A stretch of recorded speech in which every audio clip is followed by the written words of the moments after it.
Will you continue to be good even if you are abused? Will you still be good even if you suffer because of your faithfulness? Hindi ba mahirap po minsan ang maging mabuti? Kasi kung sino pa ang mabuti, siya pa yung ginagawang masama ngayon. Halimbawa, ang mabuting estudyante, ang tawag sa kanya, nagmamagaling. Ang mabuting trabahador, tinuturing sip-sip. Ang mabuting empleyado, pabida daw. Ang mabuting opisyales, paghihirap yan. Ang mabuting asawa, inaabuso. Ang mabuting pamilya, hindi raw marunong makisama. Ang mga mabubuti, ang pinagtatawanan. Ang mga mabuti, silang inaapi. Buti pa kapag loko-loko ka. Hindi po ba? Halimbawa, ang loko-lokong estudyante, mahal siya ng kanyang mga kaklase.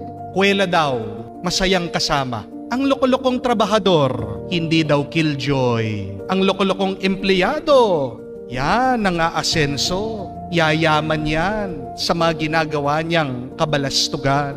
Ang loko-lokong asawa, enjoy. Ang loko-lokong tao, hindi lolokohin, kinatatakutan. Oo nga naman, bakit ka pa magiging mabuti kung ikaw naman ay nilalait, sinisiraan at inaabuso? Ang sagot ng Biblia, kailangan mong maging mabuti dahil darating ang araw, magbabayad din ang mga masasama at abusado. Remember this, my dear friends.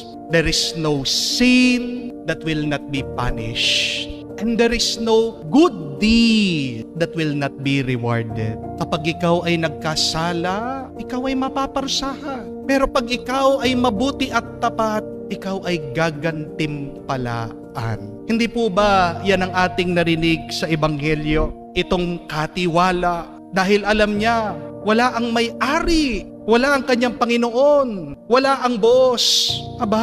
Ginawa niya yung gusto niya, naging abusado. Kumain, nakipag-inuman, at inabuso, sinaktan.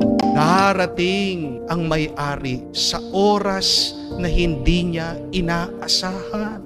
At dadatnan siya, makikita ang kasamaan na ginawa niya. At dahil dito, siya'y mapaparusahan. Pero kung darating ang may-ari, makikita niya ang kanyang mga katiwala ay tapat, napakalaking gantimpala. Ibibigay daw niya ang lahat ng kanyang ari-arian sa mga mabubuti at tapat.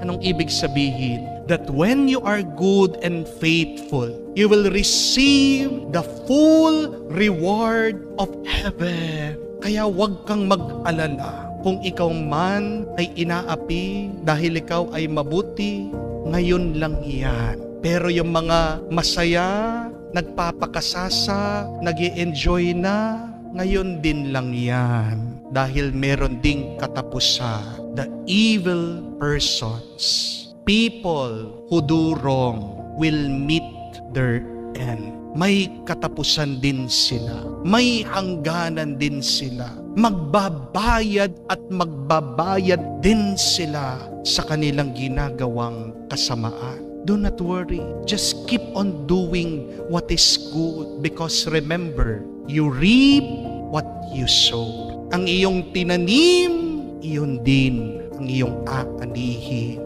Maririnig din po natin sa Biblia, those who sow in tears will reap in rejoicing. Ang mga nagtatanim na may luha, may lungkot, pagdating ng araw, aani sila na may tuwa, na may gala.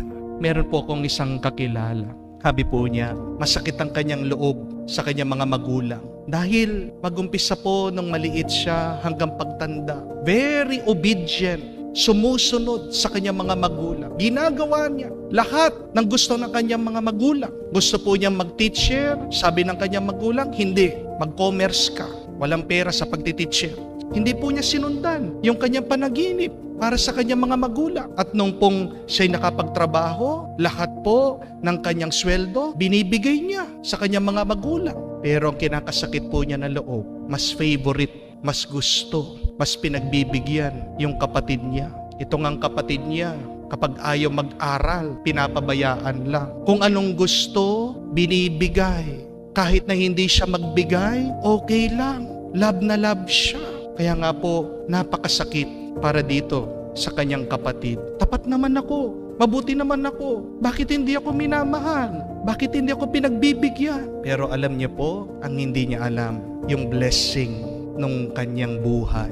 Dahil kung ikukumpara niya po yung dalawa, oo, maaaring hindi siya pinagbigyan, maaaring hindi niya naramdaman yung pagmamahal ng mga magulang, pero tignan niyo po yung buhay ng pamilya niya, nakatapos yung kanyang mga anak. Okay na, yung buhay niya, nagmamahalan sila. Walang may sakit sa kanila. Habang ito namang kapatid niya, ang daming sakit. Palagi niyang inaaway yung kanyang asawa. Babaero eh. Palagi niyang inaaway yung kanyang mga anak.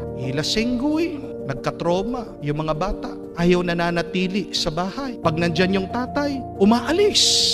Ang tanong po, sino ang tunay na pinalad?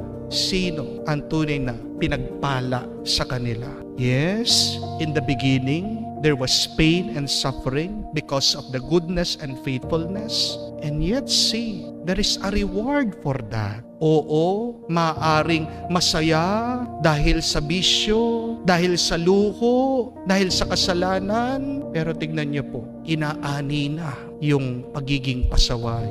Tandaan po natin ito. There is no sin that will not be punished, but there are no good deeds that will not be rewarded. Maaring ikaw ay nakakaranas ng pang-aapi dahil sa iyong pagiging mabuti. Pero tandaan mo ito, alam ng Diyos. Nakikita lahat ng Diyos. At huwag kang mag-alala. Ibibigay din niya ang gantimpala ng langit sa mga mabubuti at tapat.